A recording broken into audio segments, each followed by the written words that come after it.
وذكر فإن الذكرى تنفع المؤمنين. السلام علیکم ورحمۃ اللہ وبرکاتہ.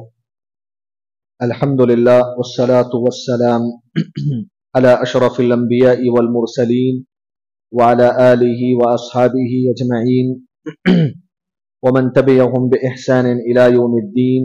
اما بعد.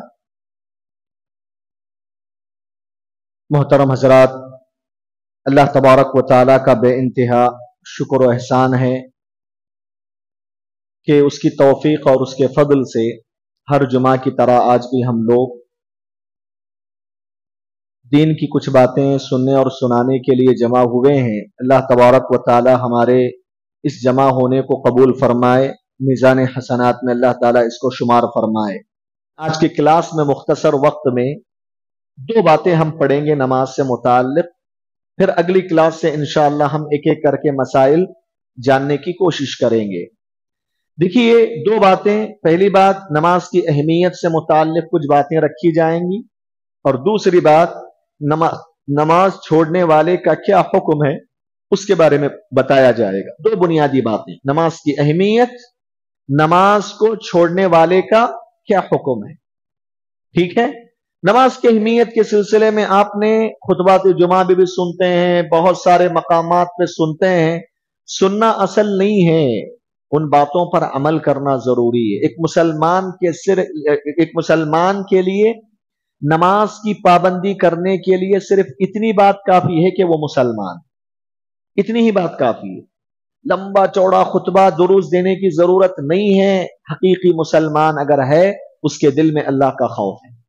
صرف اتنی بات کافی ہے کہ وہ مسلمان ہے. وہ دل میں یہ محسوس کر لیا کہ میں مسلمان ہوں. اس کی نماز کی پابندی کے لیے یہی بات کافی ہونا چاہیے. مسلمان نماز چھوڑتا ہے؟ ایسا نہیں ہو سکتا. لیکن ہم چھوڑتے ہیں نماز کی اہمیت ہماری نظروں میں نہیں ہے. سمجھ رہے ہیں بات؟ لیکن اس کے باوجود لوگوں کو ترغیب دلانے کے لیے اللہ تعالیٰ کا فرمان ہے کہ مومنوں کو نصیحت کرتے رہیے. مومنوں کو نصیحتیں فائدہ پہنچاتی ہیں. قرآن مجید کی اس آیت پر عمل کرتے ہوئے علماء اکرام بار بار نماز کی یاد دہانی کرواتے رہتے ہیں، اس کی اہمیت بتاتے رہتے ہیں تاکہ لوگ اس کو سنیں اور نماز کی طرف آگے بڑھیں. نماز کی اہمیت کے سلسلے میں سب سے اہم بات یہ ہے، آپ دیکھیے اسلام کے اندر جتنی بھی عبادتیں ہیں، ان عبادتوں کو اللہ تبارک و تعالیٰ نے زمین میں فرض کیا ہے. لیکن جب نماز کی بات آئی تو اللہ تعالیٰ نے نبی صلی اللہ علیہ وسلم کو اپنے پاس بلایا آسمانوں میں، پھر اس کے بعد اس نماز کو فرض کیا ہے. بات سمجھ میں آئی آپ کو؟ بات سمجھ میں آ رہی ہے؟ نماز کی اہمیت کا سب سے اہم نقطہ، سب سے اہم پوائنٹ کیا ہے کہ اللہ تعالیٰ نے نماز کے علاوہ جتنی بھی عبادتوں کو فرض کیا وہ زمین میں فرض کیا ہے اللہ کے نبی صلی اللہ علیہ وسلم پر. لیکن جب نماز کی بات آئی تو اللہ تعالیٰ نے نبی صلی اللہ علیہ وسلم کو معراج کروایا. آپ معراج کے سفر میں گئے، مکۃ المکرمہ، مسجد حرام سے بیت المقدس سے پھر ساتوں آسمانوں کی سیر. ساتوں آسمانوں کے بعد اللہ تبارک و تعالی وہاں اللہ کے نبی صلی اللہ علیہ وسلم سے ہم کلام ہوا. اللہ نے نبی سے بات فرمائی. پھر وہاں اللہ تبارک و تعالی نے 5 نمازوں کو فرض قرار دیا. کتنی اہمیت ہے! ساری عبادتیں کا حکم زمین میں دیا جا رہا ہے، لیکن نماز کا حکم کہاں دیا جا رہا ہے؟ آسمانوں میں دیا جا رہا ہے. آسمانوں میں بلا کر اللہ تعالیٰ نے اس نماز کا حکم دیا، فرض کیا. اس سے آپ اندازہ لگا سکتے ہیں کہ نماز کتنی اونچی عبادت ہے، کتنی اہم عبادت ہے. یہ دین کا ستون ہے، یہ دین کی بنیاد ہے، یہ دین کی بنیاد ہے. اسی لیے میرے نبی صلی اللہ علیہ وسلم نے فرمایا، الصلاۃ عماد الدین، یہ نماز دین کا ستون ہے، دین کی بنیاد ہے. اگر انسان کی زندگی میں نماز ہے، اس کا دین ہے. اگر نماز نہیں ہے تو اس کا دین نہیں ہے، اس سے دین ختم ہو جاتا ہے. یہی وجہ ہے کہ پیارے نبی صلی اللہ علیہ وسلم نے فرمایا، قیامت کے دن ہر بندے سے، چاہے مرد ہو یا عورت، سب سے پہلا سوال اس سے جو کیا جائے گا اس کی نماز کے بارے میں ہوگا.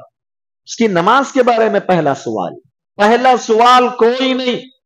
نہ زکات کے بارے میں پوچھا جائے گا، نہ اس کے حج کے بارے میں پوچھا جائے گا، نہیں، پیارے نبی نے فرمایا سب سے پہلا سوال اللہ تعالی کے حقوق میں نماز کے بارے میں پوچھا جائے گا، سب سے پہلا سوال۔ پیارے نبی فرماتے ہیں اگر اس کی نماز صحیح ہوگی وہ کامیاب ہو جائے گا، اگر اس کی نماز صحیح نہیں ہوگی وہ بے نمازی ہوگا، دنیا میں اس سوال کے جواب میں فیل ہو جائے گا، پہلے سوال کے جواب میں ہی فیل۔ اب فیل ہوگا تو کیا ہوگا؟ جہنم میں چلا جائے گا، جہنم میں اللہ تعالیٰ اس کو ڈال دے گا۔ یہ پہلا سوال ہے میرے بھائی، اس سوال کے لیے ہم نے کتنی تیاری کر رہے ہیں؟ ایگزام پیپر میں سب سے پہلا سوال، آخرت کے ایگزام اور امتحان کا سب سے پہلا سوال نماز کا ہے۔ اندازہ لگائیے نماز کتنی بڑی چیز ہے۔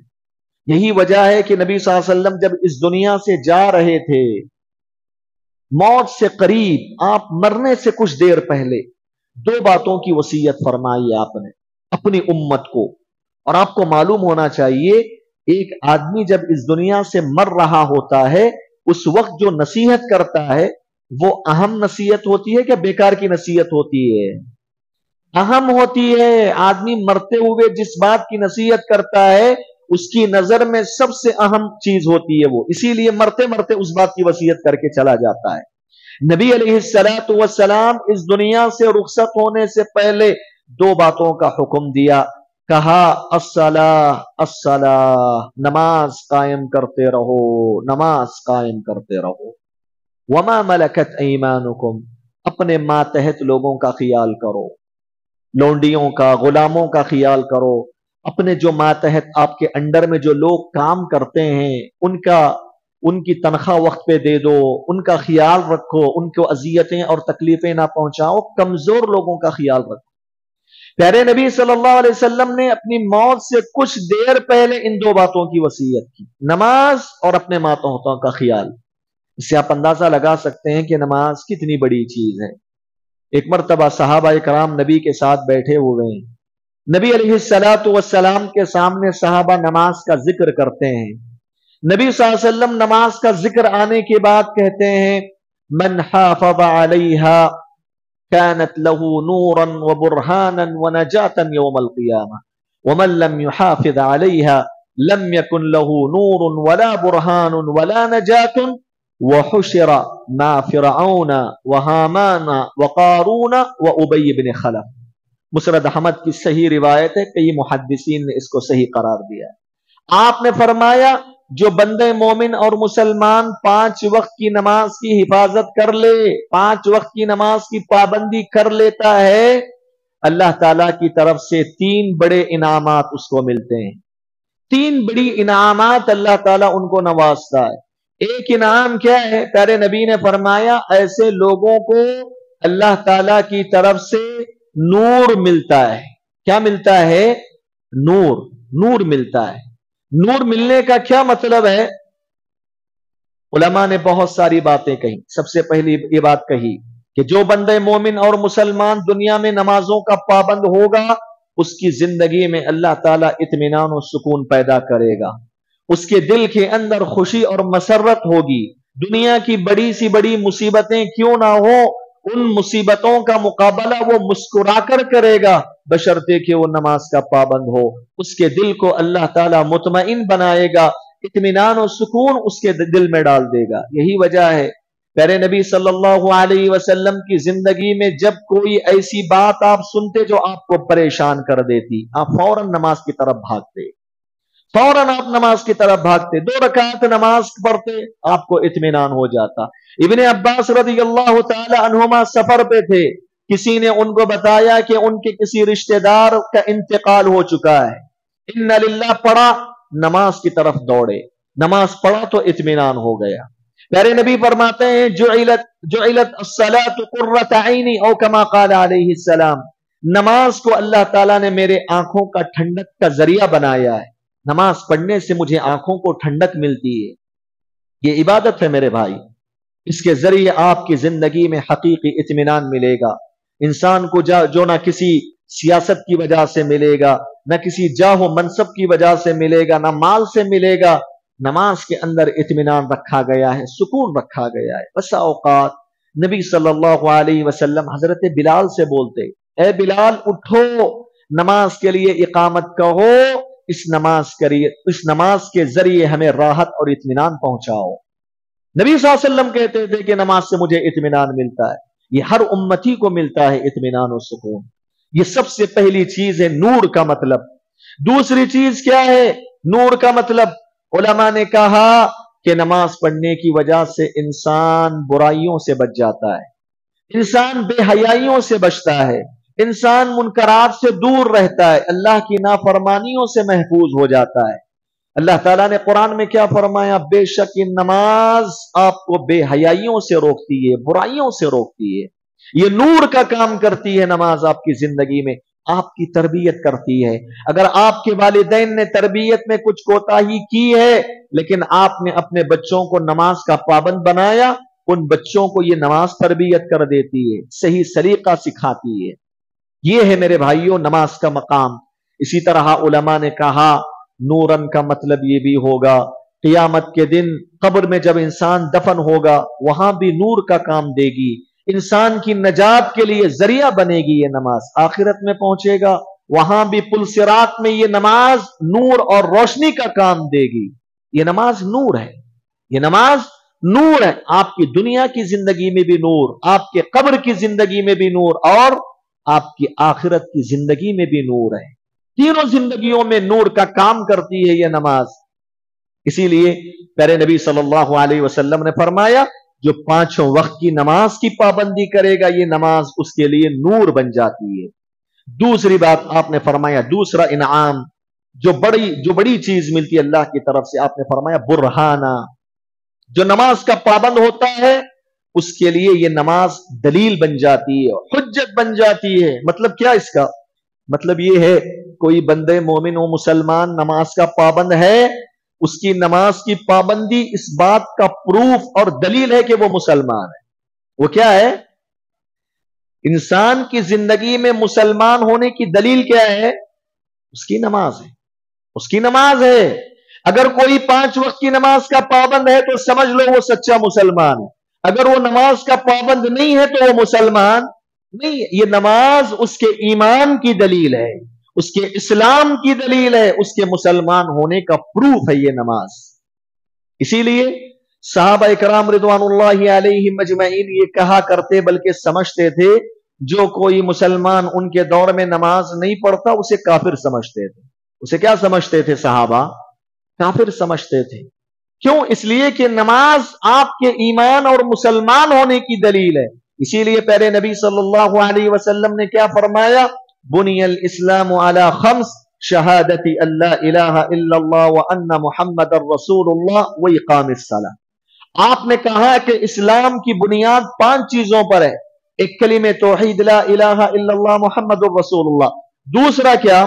آپ نے فرمایا نماز کو قائم کرنا۔ آپ غور کیجئے، ہم لا الہ الا اللہ پڑھتے کیا نہیں پڑھتے؟ ہم پڑھتے لا الہ الا اللہ، ٹھیک ہے۔ لا الہ الا اللہ محمد الرسول اللہ پڑھنے کا مطلب یہ ہوا کہ آپ اللہ کو مانتے ہیں اور نبی کو مانتے ہیں۔ نبی صلی اللہ علیہ وسلم نے اس کے فوراً بعد نماز کا ذکر کیا، یہ بتانے کے لیے تم مانتے ہو نا، اللہ کو بھی مانتے ہو اور رسول کو بھی مانتے ہو۔ کیسے پتا چلے گا کہ تم اللہ اور اس کو رسول کو مانتے ہو؟ کیسے پتا چلے گا؟ کیسے تم ثابت کرو گے؟ نماز پڑھ کے۔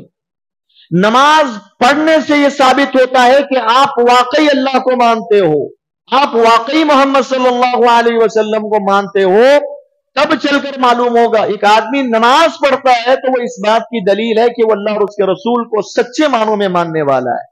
جو آدمی زبان سے بول رہا لا الہ الا اللہ محمد رسول اللہ، لا الہ الا اللہ محمد رسول اللہ، نماز نہیں پڑھتا، مطلب یہ ہوا کہ اس نے حقیقت میں اللہ اور اس کے رسول کو مانا ہی نہیں ہے۔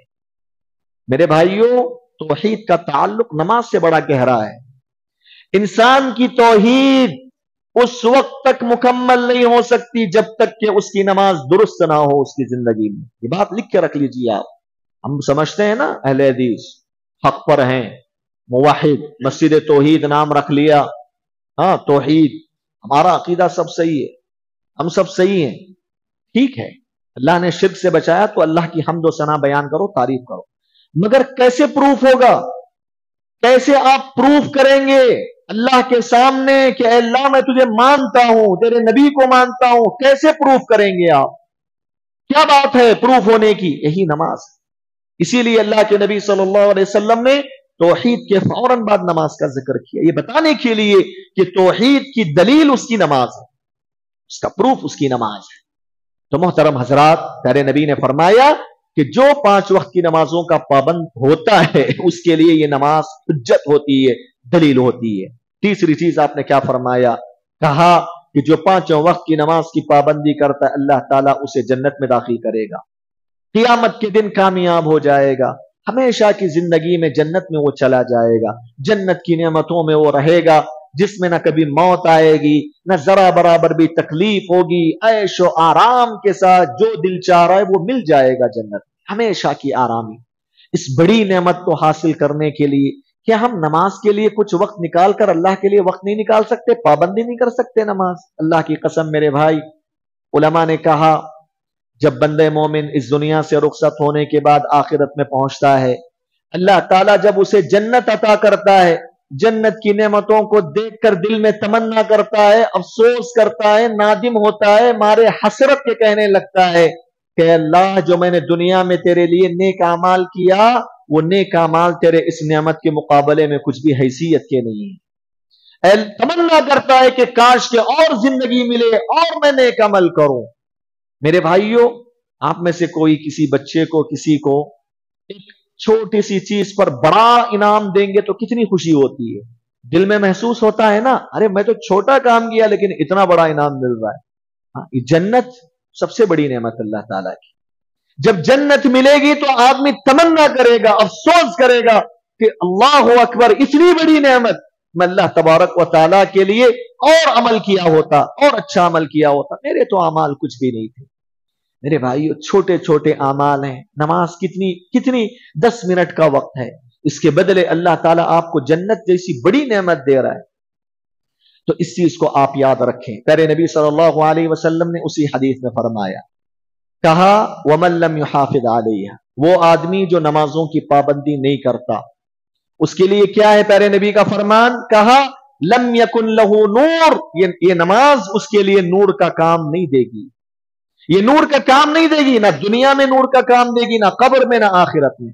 آپ نے فرمایا وَلَمْ يَكُنْ لَهُ برہان، اس کے لیے اس کے اسلام کی دلیل بھی نہیں ہوگی جو آدمی نماز کا پابند نہ ہو۔ اور تیسری بات آپ نے فرمایا قیامت کے دن ایسا آدمی کامیاب بھی نہیں ہوگا۔ اس کے بعد کیا فرمایا؟ ایسے آدمی کا حشر قیامت کے دن فرعون کے ساتھ، حامان کے ساتھ، قارون کے ساتھ اور ابی بن خلف کے ساتھ ہوگا۔ یہ اپنے دور کے سب سے کٹر کافر لوگ تھے، یہ اپنے دور کے کیا تھے؟ یہ سب سے کٹر اللہ کی نافرمانی کرنے والے، اللہ اور اس کے رسول کے دشمن تھے۔ فرعون آپ جانتے ہی ہیں، حامان یہ بھی ویسے ہی تھا، اور قارون پیسوں کے حرص میں آ کر اس نے اللہ کو چھوڑ دیا تھا، انکار کر دیا تھا، اور ابی بن خلف یہ یہودیوں کا سردار تھا، اللہ کے نبی صلی اللہ علیہ وسلم کا سب سے بڑا دشمن۔ پیارے نبی فرماتے ہیں جو نماز کا پابند نہ ہو ان چاروں کے ساتھ اس کا حشر ہوگا۔ علماء نے کہا اللہ تعالیٰ بے نمازی کو سزا ان لوگوں کے ساتھ دے گا، ان لوگوں کے ساتھ جہنم میں جلیں گے ایسے لوگ۔ اور علماء نے کہا، آپ غور کیجئے، اس حدیث کی روشنی میں علامہ ابن قیم رحمہ اللہ کہتے ہیں کہ انسان نماز کو 4 وجوہات سے چھوڑتا ہے۔ کتنے ریزن سے چھوڑتا ہے؟ 4 ریزن۔ نمبر 1، کوئی بھی آدمی نماز جب چھوڑتا ہے تو اس کے پیچھے ریزن اس کی بادشاہت، اس کی ملکیت، اس کی ملوکیت، بادشاہت، سرداری ہوتی ہے۔ آدمی نماز سے پیچھے کیوں رہتا ہے؟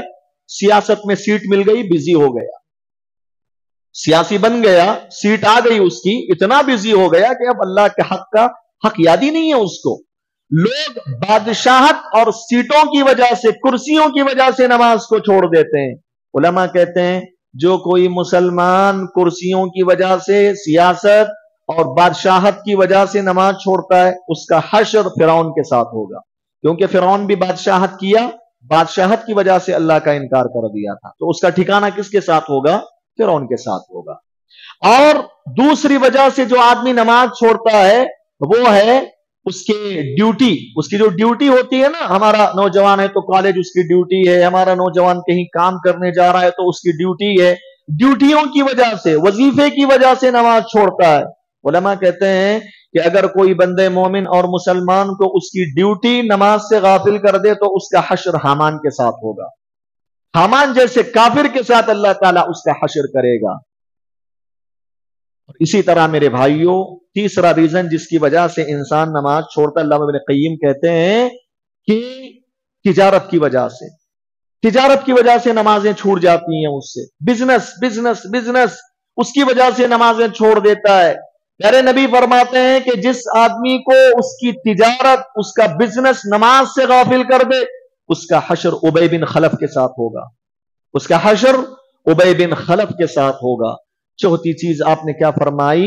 قارون کا ذکر کیا۔ علماء نے کہا کہ جس آدمی کو اس کی مال کی حرص اور تڑپ اس کو نماز سے غافل کر دے، اس کا انجام اور اس کا حشر قارون کے ساتھ ہوگا، کیونکہ قارون پیسے والا تھا، پیسوں کی وجہ سے اللہ کو چھوڑ دیا تھا۔ اب آدمی اگر پیسوں کی حرص میں آ کر نماز سے غافل ہو رہا ہے تو پھر اس کا ٹھکانہ، اس کا انجام، اس کا حشر قارون کے ساتھ ہوگا۔ تو میرے بھائیو، ٹھیک ہے بزنس میں بزی ہوتے ہیں، ہمیشہ اللہ سے دعائیں کرو کہ اللہ میرا بزنس بھی اچھا چلا اور ساتھ ساتھ میں مجھے نمازوں کی پابندی کی توفیق دے۔ کہیں بھی نماز قریب مسجد ہے، دور ہے، گاڑیاں ہیں، فوراً 10 منٹ جائیے نماز پڑھ کے آئیے۔ اگر نماز کا وقت ہو گیا، جماعت چل رہی ہے، بزنس میں بزی ہو گئے، نماز جماعت ختم ہو گئی، لیکن نماز آپ سے معاف نہیں ہوگی، بعد میں جب گھر آتے ہیں تو نماز ضرور پڑھ لیجئے، نماز کو مت چھوڑیے، اس کے وقت ہونے سے پہلے نماز کو پڑھ لیجئے۔ بعض لوگ سمجھتے ہیں کہ جماعت ختم ہو گئی اب نماز کیا پڑھنا، نہیں، جماعت کے ساتھ پڑھنے کی کوشش کرنا ہے، لیکن اگر کسی وجہ سے چھوٹ گئی جماعت، بعد میں گھر میں آ کر اس نماز کی قضا کیجئے، اس نماز کو پڑھیے، یہ آپ کے ذمے ہوتی ہے، وہ نماز معاف نہیں ہوتی۔ مگر نماز کو مت چھوڑیے، نماز کو چھوڑنے والوں کا انجام اس قسم کے کفار اور مشرکین سے ہوتا ہے۔ میرے بھائیوں، نماز یہ ایک عبادت ہے جو اللہ اور ہمارے درمیان تعلق کو مضبوط کرتی ہے۔ آپ بتائیے مجھے، دن بھر میں نماز کے علاوہ آپ کیا کام کرتے ہیں جس کی وجہ سے آپ کا تعلق اللہ سے مضبوط رہتا ہے؟ آپ اپنے دل سے پوچھئے، مجھے مت بتائیے۔ آپ اپنے دلوں سے پوچھئے کہ ہم نماز کے علاوہ اور کیا کرتے ہیں اللہ کے لیے جس کی وجہ سے ہمارا اور اللہ کا تعلق، کنیکشن مضبوط رہے۔ کیا کرتے ہیں ہم؟ کیا اللہ کو یاد کرتے؟ سبحان اللہ بھی ہم نہیں کرتے۔ ہم میرے بھائی، یہ نماز ہی ہے، نماز پڑھنے سے آپ کا تعلق اللہ سے مضبوط ہوتا ہے۔ پیارے نبی فرماتے ہیں کہ جب بندے مومن نماز پڑھتا ہے تو اللہ سے سرگوشی کرتا ہے، اللہ سے سرگوشی کرتا ہے، وہ اللہ کے قریب آتا ہے۔ پیارے نبی فرماتے ہیں جب بندے مومن سجدہ کرتا ہے نماز میں، اللہ سے سب سے زیادہ قریب ہو جاتا ہے۔ اللہ سے قریب کرتی ہے یہ نماز بندوں کو، اللہ سے رشتے کو مضبوط کرتی ہے، کنیکشن کو مضبوط کرتی ہے۔ اور بندے مومن جب اللہ سے اپنا رشتہ مضبوط رکھے گا، وہ دنیا اور آخرت میں کامیاب ہوگا۔ اللہ ہر اس پریشانی کو، اس کی پریشانی کو جو ہے ہلکا کر دے گا، دور کر دے گا۔ یہ نماز کی اہمیت کے سلسلے میں کچھ باتیں میں نے آپ کے سامنے رکھی، اور بھی بہت ساری باتیں ہیں، میں سمجھتا ہوں کہ اتنی باتیں انشاءاللہ کافی ہیں۔ دوسرا مسئلہ تھا ہمارا، نماز چھوڑنے والے کا حکم کیا ہے؟ اس سلسلے میں دیکھیے، پیارے نبی نے فرمایا بین العبد و بین الشرک والکفر ترک الصلاۃ، ایک بندے کے درمیان اور مشرک اور کافر کے درمیان فرق کرنے والی چیز نماز ہے۔ یعنی صبح ہم بھی اٹھتے ہیں، کافر بھی اٹھ رہا ہے، وہ بھی بزنس کر رہا ہے، ہم بھی بزنس کر رہے ہیں، وہ بھی دوڑ دھوپ کر رہا ہے، ہم بھی کر رہے ہیں، لیکن دونوں میں فرق کرنے والی کیا چیز ہے؟ وہ نماز نہیں پڑھتا، ہم نماز پڑھتے ہیں۔ اگر ہم نے بھی نماز چھوڑ دیا تو ہم کس کی طرح ہو جائیں گے؟ کافروں کی طرح ہو جائیں گے۔ یہی بات نبی صلی اللہ علیہ وسلم نے اس حدیث میں فرمائی، بین العبد و بین الشرک والکفر ترک الصلاۃ، ایک بندے کے درمیان، شرک اور کفر کے درمیان فرق کرنے والی چیز نماز۔ آپ نے فرمایا العہد الذی بیننا وبینہم الصلاۃ فمن ترکها فقد کفر، ہمارے درمیان، ان یہود و نصارہ اور کفار و مشرکین کے درمیان جو عہد ہے وہ نماز کا عہد ہے، جس نے اس نماز کو چھوڑ دیا اس نے کفر کا کام کیا، اس نے کفر کا کام کیا۔ صحابہ کرام رضوان اللہ علیہم اجمعین یہ کہا کرتے، بے نمازی کافر ہو جاتا ہے. بے نمازی کو کافر سمجھتے تھے. عمر بن الخطاب رضی اللہ تعالی عنہ اپنے جو گورنر خلیفۃ المسلمین تھے، سارے مسلمانوں پہ حکومت کرتے تھے، جو گورنر ہوتے تھے وہاں یہاں کے جیسے ایم ایل اے ہوتے ہیں اس طرح گورنر ان کو خط لکھ کے بھیجتے تھے. بولتے تھے لا حظ فی الاسلام لمن ترک الصلاۃ، جس نے نماز چھوڑ دیا اسلام میں اس کا کوئی حصہ باقی نہیں رہ جاتا. فمن ضیعها فهو اضیع لما سواہ. آپ یہ بیان کرتے بولتے کہ جو کوئی بندے مومن مسلمان نماز کو ضائع کر دے، اگر نماز کو اس نے ضائع کر دیا دین کے دوسرے عبادتوں کو بھی وہ ضائع کر دے گا. نماز بنیاد ہے، نماز کی پابندی ہوگی دوسرے دین پر بھی آپ قائم رہیں گے، لیکن نماز کو چھوڑیں گے دوسرے معاملات بھی آپ خراب ہوں گے. جب اللہ سے آپ کا رشتہ مضبوط نہیں رہے گا تو پھر کیا ہوگا؟ آدمی گمراہیوں کی طرف جائے گا. تو میرے بھائیوں، ان تمام احادیث اور آثار کی روشنی میں اس بات کو یاد رکھیے. بعض علماء نے کہا، عرب کے بڑے بڑے علماء یہ کہتے ہیں کہ کوئی بھی مسلمان ایک وقت کی نماز چھوڑ دیتا ہے نا، جان بوجھ کر جانتے ہوئے کافر ہو جاتا ہے، کافر ہو جاتا ہے. شیخ ابن باز رحمہ اللہ کہتے ہیں ایسا آدمی اگر مر بھی گیا نا مسلمانوں کے قبرستان میں دفن نہیں کیا جائے گا. اتنی خطرناک باتیں علماء نے لکھی ہیں میرے بھائی. سمجھیے اس کی اہمیت کو، اس کے مقام کو سمجھیے نماز کے. ہاں تو بہرحال خلاصہ یہ ہے کہ شیخ الاسلام علامہ ابن تیمیہ، شیخ ابن عثیمین رحمہ اللہ نے جو بات کہی وہ زیادہ قریبی معلوم ہوتی ہے واللہ عالم. وہ یہ ہے کہ جو کوئی مسلمان لگاتار نمازیں چھوڑتا ہے، لگاتار مسلسل نمازیں چھوڑتا ہے، جمعہ سے جمعہ کو آتا ڈائریکٹ، بیچ میں نماز پڑھنے کا موقع، پورے دن کی 5 وقت کی نمازیں چھوڑ دیتا، مسلسل کنٹینیو نمازیں چھوڑنے والا آدمی کافر ہو جاتا ہے. کیا ہو جاتا ہے؟ کافر ہو جاتا ہے. بات سمجھ رہے ہیں آپ؟ اس بات کو آپ یاد رکھیے، اس کی اہمیت کو سمجھیے. یہ بہت بڑی عبادت ہے نماز، یہ بہت بڑی عبادت ہے. اس کی حقیقت کو سمجھیے اور اس کی پابندی کرنے کی کوشش کیجیے. اللہ تعالیٰ سے دعا ہے کہ رب العالمین ہم تمام لوگوں کو جو بھی باتیں میں نے کہی ہیں سب سے پہلے مجھے عمل کرنے کی توفیق عطا فرمائے. آپ سب کو اللہ تبارک و تعالیٰ نماز کا پابند بنائے. ہم سب کو اللہ تبارک و تعالیٰ نماز کا پابند بنائے. ہمارے عقیدے کی، ہماری عبادتوں کی، ہمارے معاملات کی، ہمارے اخلاق کی اللہ تبارک و تعالیٰ اصلاح فرمائے.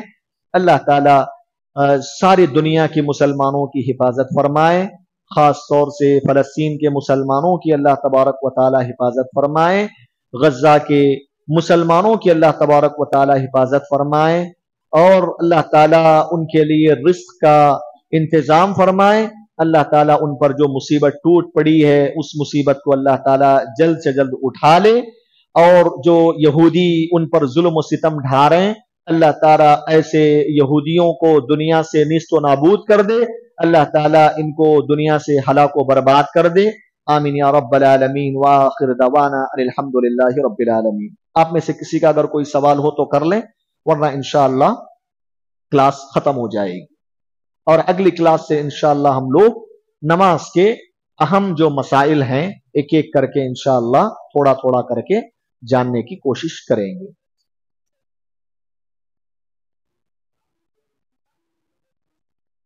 اگر کام کی جگہ صاف ہے، گندی جگہ نہیں ہے، بچوں کا پیشاب، لوگوں ایسا کوئی نہیں ہے، ٹھیک ہے، تمہیں کام کر رہے ہیں تو سیمنٹ اگر کچھ لگی ہوئی ہے وہاں پہ چلتا، اس سے گندی نہیں ہوتی جگہ، اس سے گندی تھوڑا بہت صاف کر کے تم اسی جگہ نماز پڑھ سکتے، اسی جگہ نماز پڑھ، بلکہ پڑھنا چاہیے. اگر آپ کو مسجد دور ہے، آپ کا کام کچھ یہ ہے، مسئلہ ہے، تو آپ کیا کریں، اسی جگہ نماز پڑھ لیں، پڑھ لینا چاہیے نماز. کام کے اگر کپڑے ہیں دیکھو سیمنٹ وغیرہ اگر لگ جاتا ہے کپڑوں کو، اس سے کپڑے ناپاک نہیں ہوتے، اس سے نہیں ہوتے، ناپاک نہیں ہوتے کپڑے، اسی حالت میں پڑھ سکتے ہیں، کوئی مسئلہ نہیں، ہو جائے گی نماز انشاءاللہ. لیکن بہتر ہے آپ کے لیے، قرآن میں اللہ نے فرمایا جب تم نماز پڑھو اللہ کے سامنے کھڑے ہو جاؤ تو خوبصورتی اختیار کرو، زینت اختیار کرو. اس کے لیے ایک ایکسٹرا کپڑے رکھ لو، ٹھیک ہے، نماز کا وقت آ گیا تو فوراً چینج کر کے، یہ بہتر ہے، یہ افضل ہے. لیکن کبھی کبھار آپ نے اسی کپڑوں میں پڑھ لیا تو بھی انشاءاللہ نماز ہو جاتی. گندی چیزوں سے بچنا چاہیے. کپڑے گندی چیزیں کیا ہیں اس سے پہلے کے درس میں بتا چکا ہوں. جی ہاں ٹھیک ہے انشاءاللہ کسی کا کوئی سوال نہیں ہے. اللہ تبارک و تعالی ہم کو دین کا علم حاصل کرنے اس پر عمل کرنے لوگوں تک اس کو پہنچانے کی توفیق عطا فرمائے. آمین. وآخر دعوانا الحمدللہ رب العالمین. السلام علیکم ورحمۃ اللہ وبرکاتہ.